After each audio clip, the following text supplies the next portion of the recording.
క్రీస్తునందు సహోదరి సహోదరులారా, ప్రభువైన యేసుక్రీస్తు నామములో హృదయపూర్వక వందనాలండి. ముందుగా ఇంత మంచి సమయాన్ని ఇచ్చిన తండ్రి దేవునికి ప్రభువైన క్రీస్తు ద్వారా కృతజ్ఞతాస్తుతులు చెల్లిస్తున్నానండి. అందరూ బాగున్నారండి.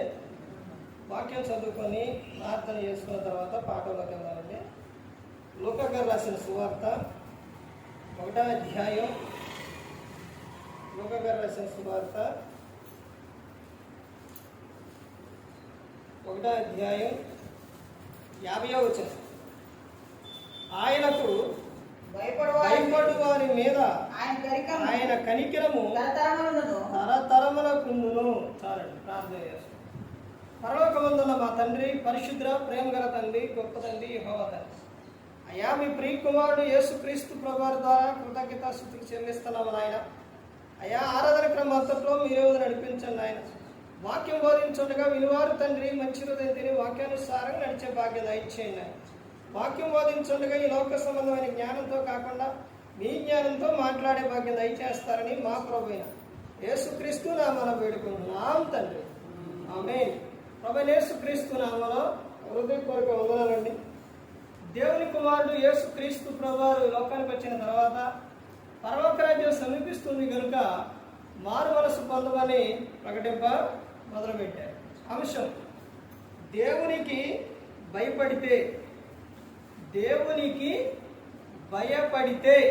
ఏం జరుగుతుంది? దేవునికి భయపడితే. ఈ రోజున మనిషి దేవుడంటే భయం లేదు, భక్తి లేదు. అందుకనే దేవుడు చెప్పిండు కదా, గ్రంథంలో రాపించిన విషయాలు ఎక్కువగా ఏంటంటే దేవుని యందు భయభక్తులు కలిగి ఉండాలి. ఈ రోజున మనిషి దాన్ని ఏం చేశాడంటే విడివిడిగా చేశారు. భయం ఉంటే భక్తి లేదు, భక్తి ఉంటే భయం లేదు. ఈ రెండు కలిసి ఉండాలి. ప్రతి క్రైస్తవులకి, ప్రతి ఒక్కరికి కూడా ఏముండాలి? భయం ఉండాలి, భక్తి ఉండాలి. భయం ఉంటే నువ్వేం చేస్తావంటే ప్రభువా అంటావు. ఆ తర్వాత నువ్వేం చేస్తావంటే నీ నోటితో పిలుస్తూ తర్వాత వదిలేస్తావు. అదే భక్తి కూడా ఉంటే ఆ పిలిచిన నోటితోనే ఏం చేస్తావంటే ఆయనకు ప్రార్థన చేస్తూ, ఆయనంటే ఏం చేస్తావంటే ఆయన చెప్పినట్టు చేస్తావు. అంటే దేవుని యందు ఏం కలిగి ఉండాలంటే భయభక్తులు కలిగి ఉండాలి. ఏదైనా ఒకటి ఉండి ఒకటి లేకపోతే మనిషి ఏం చేస్తారంటే ఒకటి దేవుడు అంటారు, తర్వాత ఇంకొకటి ఏంటంటే లోకం అంటారు. దేవుడు దేవుడే, లోకం లోకమే. మాకు రెండూ కావాలి. అందుకనే ప్రకటన గ్రంథంలో చెప్తారు. ప్రకటన గ్రంథం చదివారు ఎప్పుడన్నా? చదివారా ప్రకటన గ్రంథం? ప్రకటన గ్రంథం మొత్తం కూడా ఏముంటుందంటే, ముందు ఏముంటుందంటే చాలా భక్తిగా ఉన్నారు అని చెబుతారు దేవుడు. మీరు బాగానే ఉన్నారు అని చెబుతారు. అయితే మీ మీద తప్పు ఒకటి మోపవలసి ఉంది అని చెబుతారు. అంటే ఎందుకని మొదట బాగానే ఉంది నీ స్థితి, మొదట బాగానే ఉన్నావు. ముందుకు వెళుతున్న కొందుగా, క్రమక్రమంగా వెళుతున్న కొందుగా నీ భక్తి ఏమైపోయింది? చల్లారిపోయింది. ఆ తర్వాత ఇంకా దేవుడు చెప్తున్న విషయం ఏంటంటే నువ్వు ప్రార్థనకు వస్తున్నావు, తర్వాత అన్ని విషయాల్లో బాగానే ఉన్నావు, కానీ అయినా నీ మీద తప్పు ఒకటే మోపవలసి ఉంది. ఎందుకు? నీవు లోకాశలన్నీ నీలోనే ఉన్నాయి. వ్యభిచారపు ఆలోచనలు, చెడ్డ తలంపులు ప్రతి ఒక్కటి కూడా నీలోనే ఉన్నాయి. ప్రకటన గ్రంథం చదివితే మామూలుగా ఉండదండి. అసలు మామూలుగా భయం రాదు. ఎలా ఉంటుంది అంటే నేను ముందు ఇంత భక్తిగా ఉన్నా, నాలో నేను ఇంత భక్తిగా ఉంటున్నా, కానీ నాలో ఒక లోపం ఉంది అని చూపిస్తారు. అక్కడ ఇంకా లోపం ఉంది అని చెబుతుంది. ఇంకా మధ్యలోకి వెళ్ళిన తర్వాత ఇదిగో నువ్వు ఇన్ని చేస్తున్నావు కదా, భక్తిగా ఉన్నావు కదా, మరి ఆ భక్తిలో ఉండి భక్తి ముసుగేసుకొని నువ్వు చేస్తున్న పనులు విషయాల్లో నువ్వు మరణిస్తే భక్తి భక్తి అంటున్నావు, దేవుడు దేవుడే అంటున్నావు, చేసే క్రియలు బాగలా, నీ ఇష్టానుసారంగా చేస్తున్నావు. అలా చేయటం వలన నువ్వు ఈ లోకం విడిస్తే నరకానికి వెళ్తావు. అందుకనే మధ్యలోకి వెళ్ళేసరికి ఏం చెప్పిండంటే, మారు మనసు పొందు, మారు మనసు పొందు అని చెప్పారు.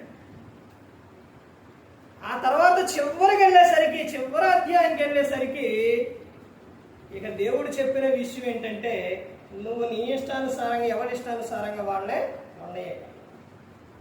ఎవరు చేసేది నీతిమంతుడు నీతిమంతుడికే ఉన్నాయి, అనీతిమంతుడు అనీతిమంతుడికి ఎలా పడితే అలా ఉన్నాయి. ఇక నేను వచ్చినప్పుడు అప్పుడు చూసుకుంటానని చెప్పాను. అంటే మొదటి నుంచి కూడా దేవుడు చెబుతున్న విషయం ఏంటంటే, ఇదిగోండి మీరు ఎలా ఉండాలి, ఇదిగో మీరు ఎలా ఉండాలి, ఇలా ఫలించాలి, లేకపోతే ఇలా బాగుండాలి, లేదా ఈ విధంగా ఉండాలని చెప్పిన దేవుడు చివరికి వెళ్ళేసరికి ఆదిలోని మొదటిలోని నరుని చేసినందుకు దేవుడు ఏమైందంట, హృదయంలో నొచ్చుకున్నట. అయితే స్టార్టింగ్లో చెప్పిన మాట చివరికి వెళ్ళేసరికి, ప్రకటన గ్రంథానికి చివరికి వెళ్ళేసరికి ఎలా పడతారా ఉంది. చూసారండి, మనిషి ఏ విధంగా ఎంత విధంగా దేవుని పట్ల ఉన్నారు అని అంటే, నరుని చేసినందుకు దేవుడే దుఃఖపడుతుండో. అంటే నరుని క్రియలు ఏ విధంగా ఉన్నాయో ఒక్కసారి ఆలోచించండి. నరుడు భూమి మీద తన ఇష్టానుసారంగా జీవిస్తూ ఉన్నాడు, కానీ దేవుని ఇష్టానుసారంగా నరుడు జీవించడం లేదు. ఆ దేవునికి భయపడితే ఏం జరిగింది, దేవునికి ఎందుకు భయపడాలి? ఇంకా చాలా మంది ఏమంటారంటే, దేవుడు ఎక్కడ ఉండవు, ఇలాంటి మాటలన్నీ కూడా మాట్లాడతారు. ఎక్కువ రోజులు కాదు, దేవుడు నీకు ఇచ్చిన ఆయుష్కాలం నీవు పూర్తి చేసుకొని ఎప్పుడైతే లోకం విడుస్తావో అప్పుడు అర్థమవుతుంది నీకు. ఆ తర్వాత నువ్వు ఏ పిలిచినా కేకలేసినా పట్టించుకోడు. నీ దేహంలో ఆత్మ ఉన్నంతసేపే. అందుకనే దేవుడు నీకు అవకాశాలు ఇస్తుండో. నువ్వు ఏ క్రియ చేసినా, ఏది చేసినా, ఇదిగో నువ్వు ఇలా మారాలి, ఇలా ఉండాలి అని దేవుడు నీకు అవకాశం ఇస్తుండు. ఒక్కసారి దేహంలో నుంచి ఆత్మ బయటకు వస్తే ఆ తర్వాత నువ్వు ప్రభువా అన్నా పట్టించుకోడు, నువ్వు కేకలు పెట్టినా పట్టించుకోడు. ఏది చేసిన తర్వాత ఇక నువ్వు కేకలు పెట్టినా ఆయన పట్టించుకోడు. ఇక ఎందుకనంటే దేహంలో దేవుని ఆత్మ ఉంది. ఇప్పుడే నువ్వు దేవుని తెలుసుకోవాలి, దేవుని యందు భయభక్తులు కలిగి ఉండాలి. దేవునికి భయపడితే ఏం జరుగుతుంది అని అంటే, లూకా రాసిన సువార్త 1వ అధ్యాయం 50వ వచనంలో, ఆయనకు భయపడు వారి మీద ఆయన కనికరము తరతరములుండును, ఒకరితో పోదు. ఆయన కాపుదల, ఆయన కృప ఒకరితో పోదు. పితరుల యుగంలో దేవుడు వ్యక్తిగతంగా మాట్లాడారు. అబ్రహాము, ఇస్సాకు, యాకోబు వీళ్ళతోని ఎప్పుడైనా బైబిల్ చదివే అలవాటు ప్రతి ఒక్కరికి ఉండాలి. అలా చదివితేనే ఏ అధ్యాయంలో ఏముంది, ఏ పుస్తకంలో ఏముంది, ఎవరు ఎక్కడ మాట్లాడుతున్నారు, ఏం మాట్లాడుతున్నారు అన్నది అర్థమైంది. మనం వాక్యం చదువుకోకుండా, వాక్యం వినుకోకుండా మందిరానికి వచ్చినా లేకపోతే ఎవరైనా ఏదైనా చెప్పినా కానీ అర్థమవుదండి. ఆది కాండం వచ్చి ఎన్ని అధ్యాయాలు ఉన్నాయి? 50 అధ్యాయాలు ఉన్నాయి. ఈ 50 అధ్యాయాలు కూడా మొత్తం కూడా ఒక అధ్యాయం, 2 అధ్యాయాలు. మిగతా అధ్యాయాలు మొత్తం కూడా దేని గురించి ఉంటుందంటే కుటుంబం గురించే ఉంటుంది, కుటుంబ వ్యవస్థ గురించి ఉంటుంది. అంటే ఒకసారి ఆలోచించండి, అక్కడి నుంచి దేవుడు పితరుల యుగంలో కుటుంబాలతో వ్యక్తిగతంగా మాట్లాడింది దేవుడు. అంటే అబ్రహాం గారితో ఆయనకు చెప్పే విషయాలు ఆయన చెప్పారు. తర్వాత ఇస్సాకు, యాకోబు ఎవరికి కావలసిన విషయాలు వారు చెప్పారు. అయితే వారు ఒక్కొక్కరు దేవుని యందు భయభక్తులు కలిగి ఉంటే వారి వారి సంతతిని ఆయన నేను విడువను అని చెప్పారు. ఈ సంతతి నుంచి 7 నుంచి వచ్చిన వారు మోసే కాలంలోకి వచ్చేసరికి వారు బాధపడుతూ ఉన్న సమయంలోని దేవునికి మొరపెడితే దేవుడు వారందరినీ కూడా విడిపించి కాపాడాడు. తర్వాత ధర్మశాస్త్ర కాలంలో కూడా దేవుడు ఆ తర్వాత కూడా ప్రజలను ఏం చేశారు? కాపాడారు. మాకు రాజు కావాలి అని అంటే దేవుడు రాజుని ఇచ్చేది. ఆ తర్వాత క్రీస్తు యుగం, ఇప్పుడు కొత్త నిబంధన, క్రీస్తు యుగం వచ్చేసరికి ఇక్కడ కూడా ఆ రోజున దేవుడు వారు పిలిచినప్పుడు వారు చేసిన ప్రతి ఒక్క దానికి కూడా ప్రవక్తల ద్వారా దేవుడు ఏం చేసిండు? వాళ్ళ అవసరం తీర్చింది. ఇప్పుడు ఎవరి ద్వారా అంటే హెబ్రీ రాసిన పత్రిక 1వ అధ్యాయం 1వ వచనంలో ఉంటుంది. ఆ సమయం, ఆ రోజున, ఆ కాలంలో పితరులతో మాట్లాడిన దేవుడు ఈ రోజున కుమారుని ద్వారా మాతో మాట్లాడుతూ ఉన్నాడు. అంటే ఆయనకు భయపడితే ఏం జరుగుతుందంటే ఆయన కనికరము తరతరాలు ఉంటుంది. కీర్తనలు 128వ కీర్తన చివరి వచనం 6వ వచనంలో నీ పిల్లల నీవు చూచెదవు అని చెబుతున్నారు.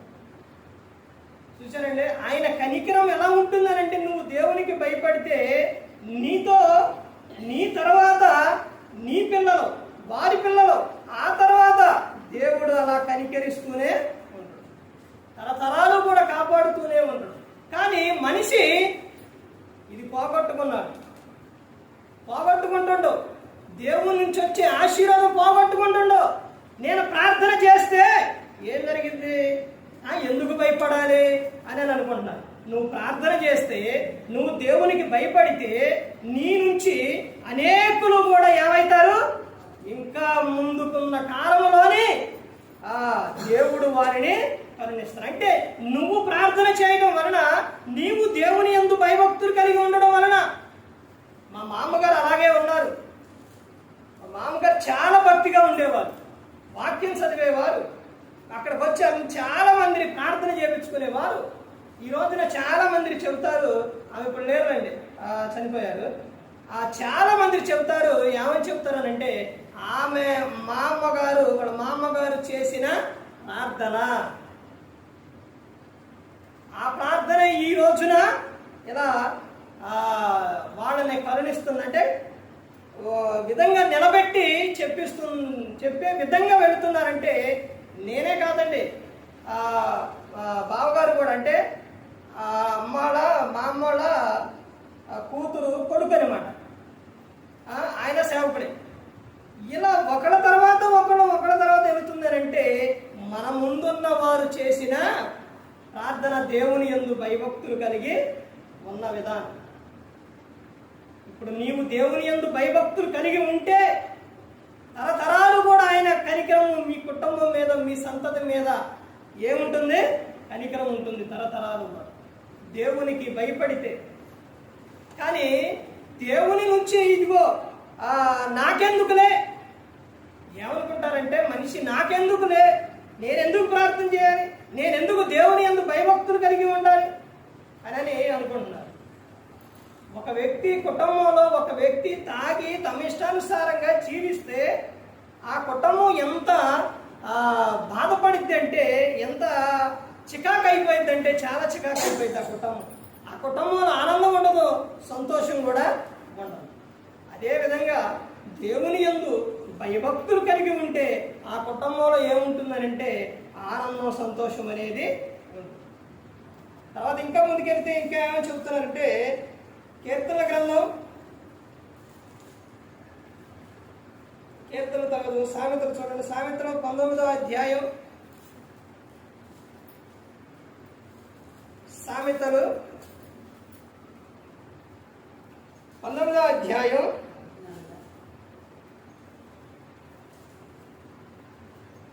సామెతలు 19:23 చూడండి. యెహోవా యందు భయభక్తులు కలిగి ఉండుట జీవ సాధనము, అది కలిగిన వాడు తృప్తుడై అపాయము లేకుండా బ్రతుకును. దేవునికి భయపడితే ఏం జరుగుతుంది? దేవునికి భయపడితే అపాయం లేకుండా బ్రతుకుతావు. ఇదిగో ఈ అపాయం వచ్చింది, లేకపోతే ఈ ప్రమాదం వచ్చింది అనే భయం అనేది ఉండదు. ఎందుకంటే మనిషికి దేహం ఉన్నప్పుడు చిన్న చిన్న అనారోగ్యాలు వస్తాయి, కానీ వాటన్నిటిని కూడా ఆయన తీసేస్తాడు. అయితే నీ హృదయంలోని నీలో ఏముంటుందనంటే, ఇదిగో నేను ఆయన యందు భయభక్తులు కలిగి ఉన్నా కాబట్టి నాకు ఏ అపాయం కూడా రాదు.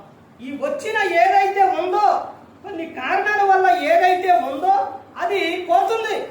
కానీ ఈ రోజున దేవునికి భయపడకుండా, భయం లేకుండా బ్రతికే వారు ఏం చేస్తారనంటే, ఇప్పుడు నైట్ వచ్చేసి ఒక ఫంక్షన్కి వెళ్ళారు, లేకపోతే అక్కడికి వెళ్ళినప్పుడు వాళ్ళు ఈ రోజున రకరకాల వంటలు చేస్తున్నారు కాబట్టి అవి తిన్నప్పుడు కొంచెం లేటుగా తిన్నప్పుడు ఉదయాన్నే ఏం జరిగింది అంటే, కొంచెం కొంతమంది చాలా మందికి అది అరగక వాంతులు అవ్వటం, తల తిరగటం, లేదా కడుపులో కొంచెం నొప్పిలాగా ఇలాంటివి అనేది రావటం వల్ల పిల్లలకైనా పెద్దలకైనా ఇలా అవ్వటం వలన ఏం చేస్తారంటే, ఇంకేముంది ఆ ఫంక్షన్కి వెళ్ళారు, అక్కడికి వెళ్ళారు, ఆ పిల్లవాడికి ఏం తగిలింది, జుట్టు తగిలింది. ఇప్పుడు ఏం చేయాలి, రోడ్డు మీద తీసుకొచ్చి తిప్పాలిగా, లేకపోతే ఇంటి మూల ఉన్న చీపిరి, లేకపోతే చెప్పు, లేకపోతే తుత్తు అంటాం, ఇవన్నీ చేసి చేయాలి. అసలు ఎందుకు వాంతులు అవుతున్నాయి, అసలు ఎందుకు అనారోగ్యంగా ఉండో, ఎందుకు ఇవన్నీ జరుగుతుంది అనేది తెలుసుకోరు. కానీ ఇలాంటి లోకాచారాలు మాత్రం అన్నీ చేస్తారు. అసలు ఎందుకు అలా జరిగింది అని అంటే, అవి తినడం వలన మన దేహానికి పడనే, లేకపోతే కొంచెం టైం లేట్ అవ్వడం తినడం వలన అలా జరిగింది. అదే హాస్పిటల్కి వెళితే తగ్గిపోయింది. మనిషి ఏ విధంగా లోకాచారాలే అన్నీ కూడా, ప్రతి ఒక్కటి కూడా చేసే పనులన్నీ కూడా ఏంటయ్యి, లోకాచారాలే. వీటినే పారంపర్య ఆచారాలు అని అంటారు. దేవుని వాక్యం ఎందుకు నిరర్థకం అవుతుందంటే, ఇలాంటి ఆచారాలన్నీ చేయటం వలన. ఇక్కడ ఆయన ఏం చెప్తున్నారనంటే, ఏ అపాయం కూడా రాదు అని చెప్తున్నారు. కీడు కీడు అంటారు. కీడు అంటే ఏంటో తెలుసండి. కీడు ఎలా వస్తుంది తెలుసా, దేవుని వాక్యానుసారంగా నువ్వు నడవకపోతేనే కీడు వచ్చింది. అర్థమైందండి. లోకాచారాలు చేయడం వలన కీడు, ఏమీ చేయకపోవటం వలన కీడు రాదు. అర్థమైందండి. క్రీస్తు నందు ఉన్న వారికి ఏ శిక్ష విధి లేదు. ఇక్కడ నీకు ఏ అపాయం కూడా రాకుండా నేను చూస్తాను, నువ్వు బ్రతుకుతావు నీ జీవితకాలం అంతా కూడా అని చెబుతున్నారు. ఎప్పుడు ఆయనకు భయపడితే, ఆయన యందు భయభక్తులు కలిగి ఉంటే. తర్వాత ఇంకా చెబుతున్న విషయం, కీర్తన 33 చూడండి. కీర్తనలు 33వ కీర్తన, 33వ కీర్తన 19వ వచనం చూడండి. యెహోవా దృష్టి ఆయన యందు భయభక్తులు గల వారి మీదను, ఆయన కృప కొరకు కనిపెట్టు వారి మీదను నిలుచుచున్నది. ఇక్కడ ఏమని చెప్తున్నారంటే, దేవునికి భయపడితే దేవుని దృష్టి మీ మీద నిలుచును. దేవుని దృష్టి మీ మీద నిలిస్తే అసలు ఏ విధంగా ఉంటుందనంటే, అక్కడ చెబుతున్న విషయం చూడండి. ఏమని చెప్తున్నా, యెహోవా దృష్టి తన యందు భయభక్తులు గల వారి మీదను, ఆయన కృప కొరకు కనిపెట్టు వారి మీదను నిలుచుచున్నది. చూశారండి. ఆయన దృష్టి నీ మీద ఉంటుంది. ఆయన ఆలోచనలో నువ్వు ఉంటావు. ఎప్పుడు ఆయన యందు భయభక్తులు కలిగి ఉండే, ఆయనకు భయపడితే నువ్వు. తర్వాత ఇంకా ఏమని చెప్తున్నారంటే, 25వ కీర్తన 14వ వచనం చూడండి. యెహోవా మర్మము ఆయన యందు భయభక్తులు గల వారికి తెలిసి ఉన్నది, ఆయన తన నిబంధనలు వారికి తెలియచేయును. యెహోవా మర్మం కూడా చెప్తారంట దేవుడు.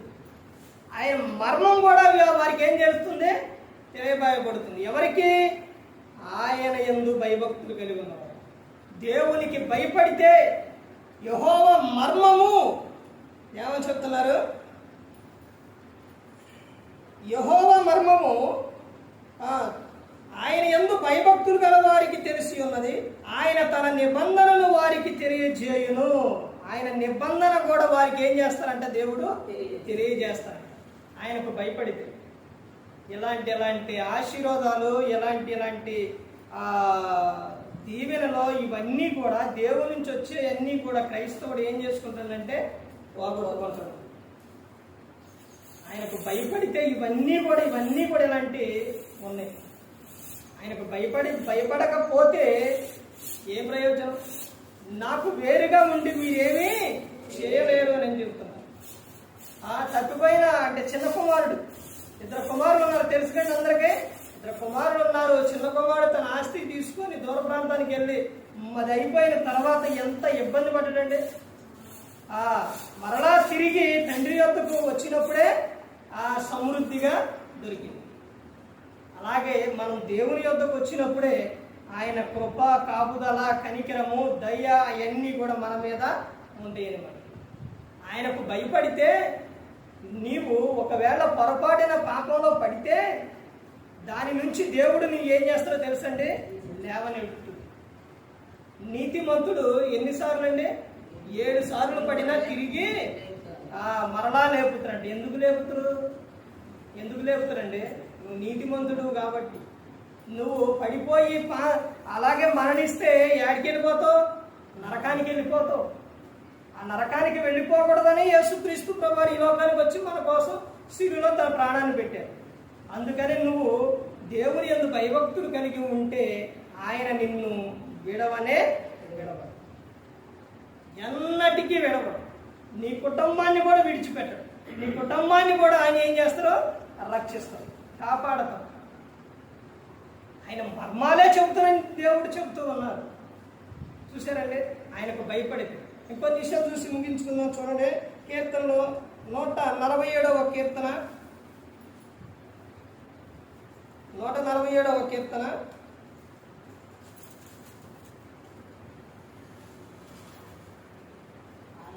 147వ కీర్తన 11వ వచనం. తన యందు భయభక్తులు గల వారి యందు, తన కృప కొరకు కనిపెట్టు వారి యందు యెహోవా ఆనందించువాడై ఉన్నాడు. చూసారండి? ఆయనకు భయపడితే, ఆయన యందు భయభక్తులు కలిగి ఉంటే తండ్రి అయిన దేవుడు మన యందు ఏం కలిగి ఉంటారంట? ఆనందం. నా పిల్లలు దేవునికి భయపడుతున్నారు అంటే నాకు భయపడుతున్నారు అని ఆయన ఏం చేస్తారు? ఆనందిస్తారు. కుటుంబంలో తల్లిదండ్రి మాట పిల్లలు వింటే, చక్కగా చదువుకుంటే, వారు చెప్పిన పని చేస్తూ ఉంటే ఆ తల్లిదండ్రికి ఎంత ఆనందం కలిగిద్ది? చాలా ఆనందం కలిగిద్ది. మరి ఈ విషయం తెలియని భక్తులు,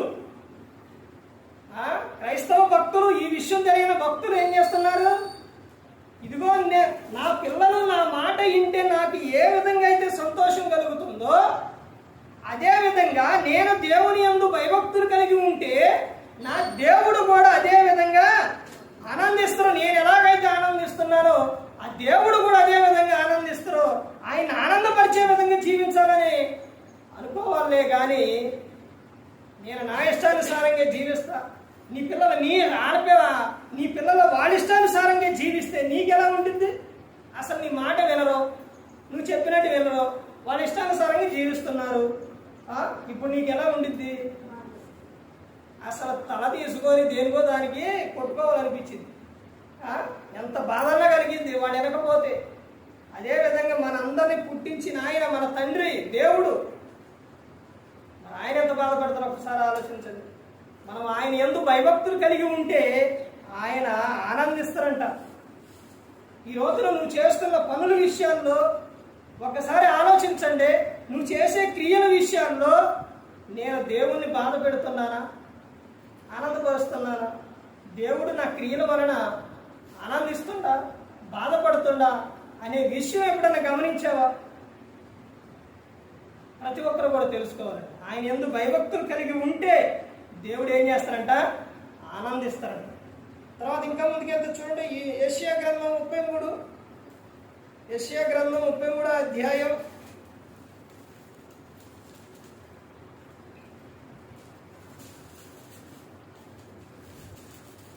33వ అధ్యాయం తీసారండి, 33 6వ వచనం. ఈ కాలములో నీ కాలములో నియమింపబడినది స్థిరముగా ఉండును. రక్షణ బాహుల్యమును బుద్ధి జ్ఞానముల సమృద్ధియు కలుగును. యెహోవా భయము వారికి ఐశ్వర్యము. యెహోవా భయం ఏంటంట? ఐశ్వర్యం. ఐశ్వర్యం అండి. ఏదండి మాకెప్పుడు వచ్చింది అనుకుంటున్నారా? ఒక్కసారి నీకు ఇస్తే ఏం చేస్తావు? ఒక్కసారి నీకు ఇస్తే తట్టుకోలేవు. అర్థమవుతుందండి?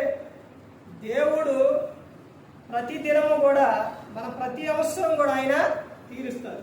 ఫిలిప్పీయులకు 4:19 అదే చెబుతారు. ఇక్కడ ఐశ్వర్యం, మన ఐశ్వర్యం ఎవరి ద్వారా ఇస్తారు? ఎవరి ద్వారా మనకు వస్తుంది అంటే యేసుక్రీస్తు ప్రభువారి ద్వారా. ఫిలిప్పీయులకు 4:19 ఇక్కడ ఏం చెప్పారు? ప్రవచనం చెప్పారు. అక్కడ ఏం చేశారు? నెరవేర్పు. అర్థమైందండి? ఈరోజు ఆ రోజున ప్రవక్తల ద్వారా ప్రతి అవసరం తీర్చారా లేదా? దేవుడు తీర్చింది లేదండి.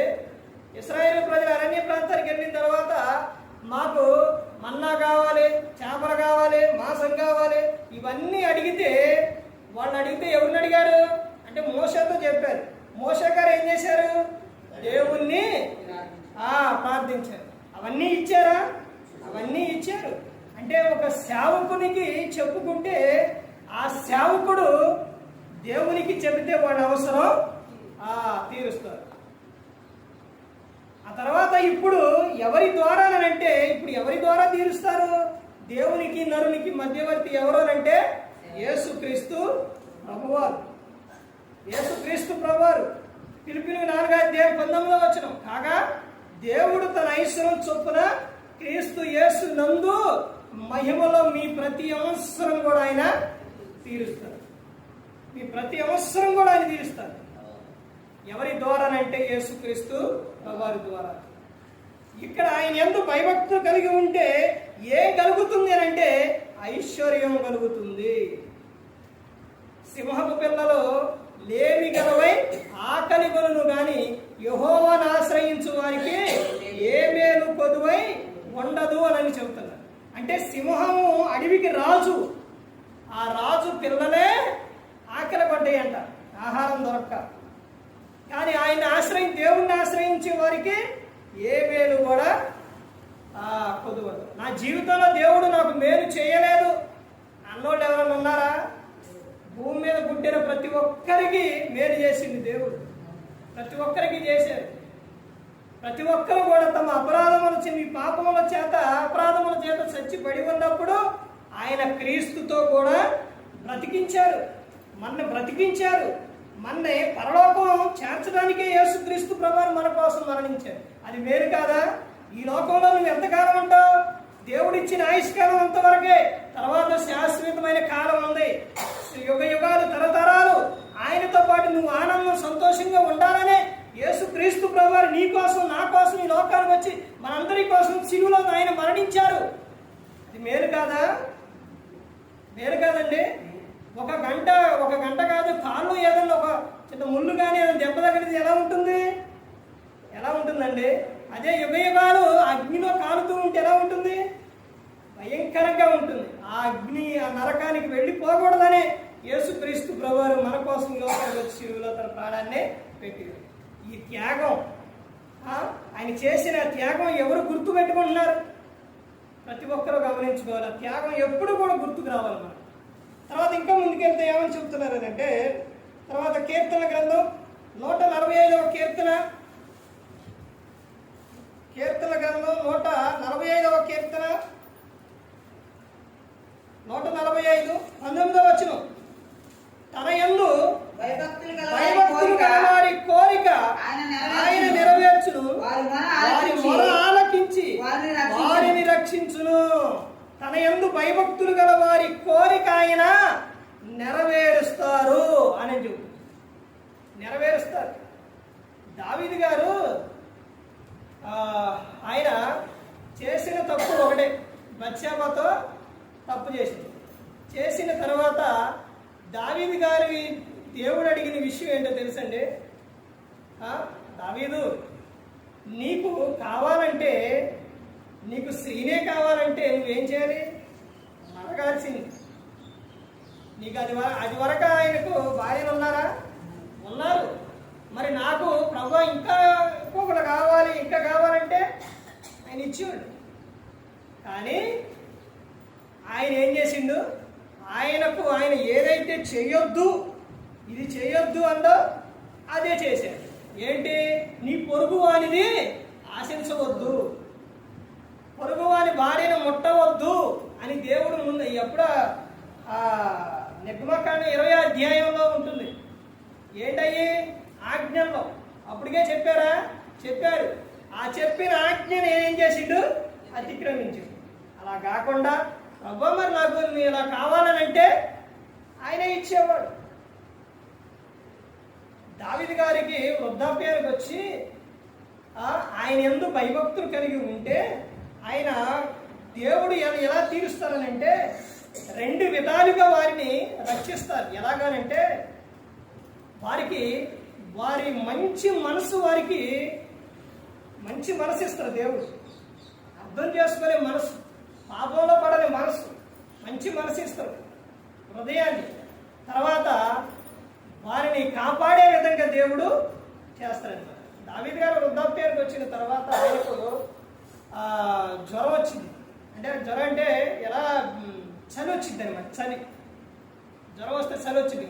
అలా చలి వచ్చింది అనమాట. ఆ చలి వచ్చేసి ఎన్ని దుప్పటలు కప్పినా కానీ దక్కదు. అయితే ఆయనకు ఏం కావాలంటే వేడి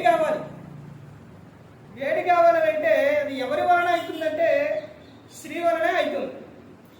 ఆ సందర్భంలోని అక్కడ ఈయన వృద్ధాప్యానికి వచ్చిండు. వీళ్ళ మరి భార్యలు కూడా వాళ్ళు కూడా వృద్ధాప్యానికి వచ్చింది. ఇప్పుడు ఒక స్త్రీ కావాలి.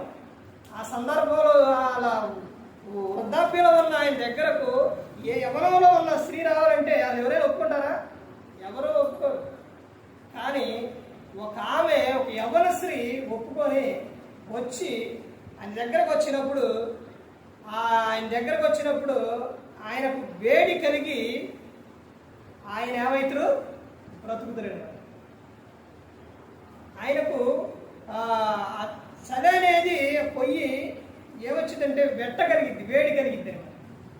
అంటే ఇప్పుడు ఆమెకు ఒక మనసు ఇచ్చి, అయితే దావీదు గారు ఆమెలో కూడలేదు, ఆమె కన్యకగానే ఉన్నది. అయితే ఆమె ఆలోచించిన విధానం ఏంటంటే, ఒకటి రాజుని కాపాడి, రాజ్య పరిపాలన చేసే రాజుని ఆమె ఏం చేసింది? ఆమె కాపాడి. అంటే ఆమెకి మనసు, తర్వాత ఈయన్ని కాపాడే విధంగా దేవుడు ఏం చేసిండు? ఆయనే నెరవేర్చిండు.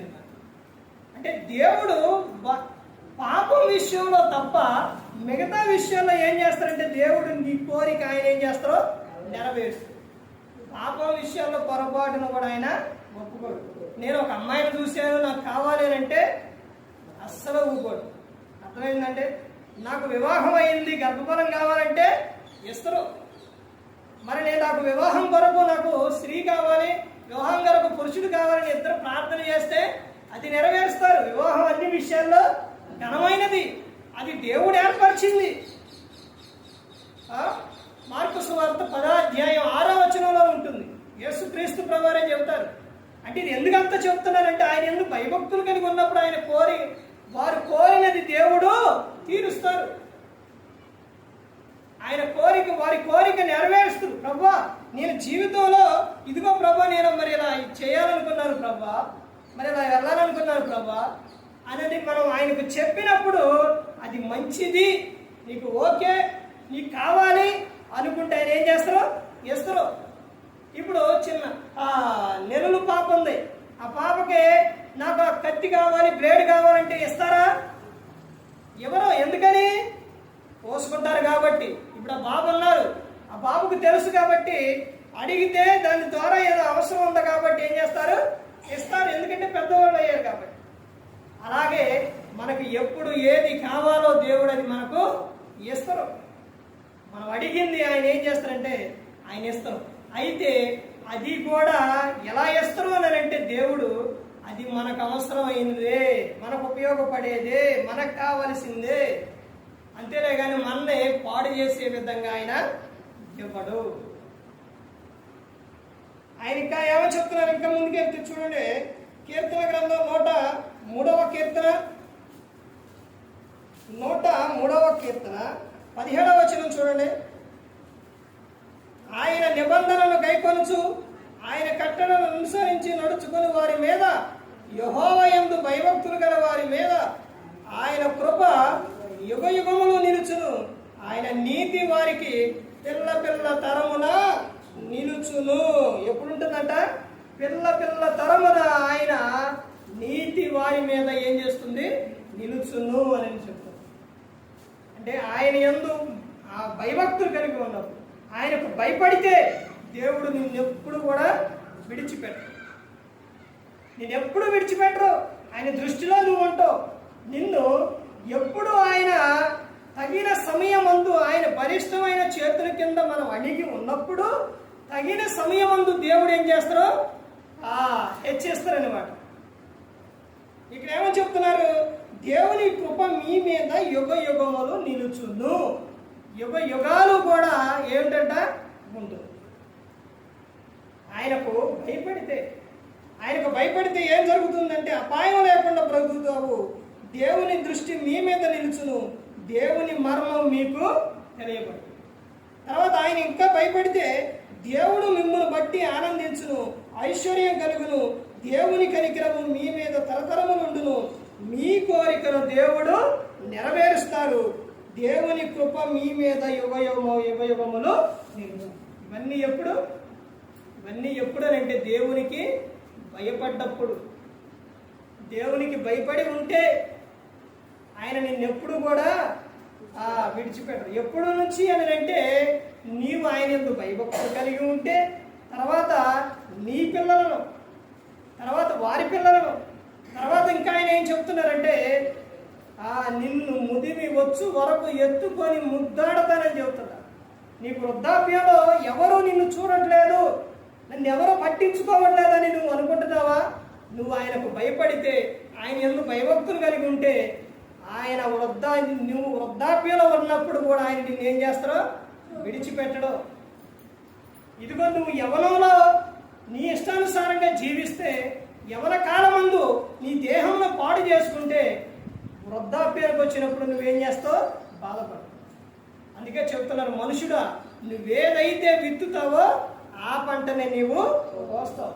నువ్వు యవనంలో ఇది పట్టుకొని దేవుని పరిచయి, యవనంలోనే నువ్వు దేవునికి భయపడు, నీ దేహాన్ని కాపాడుకో.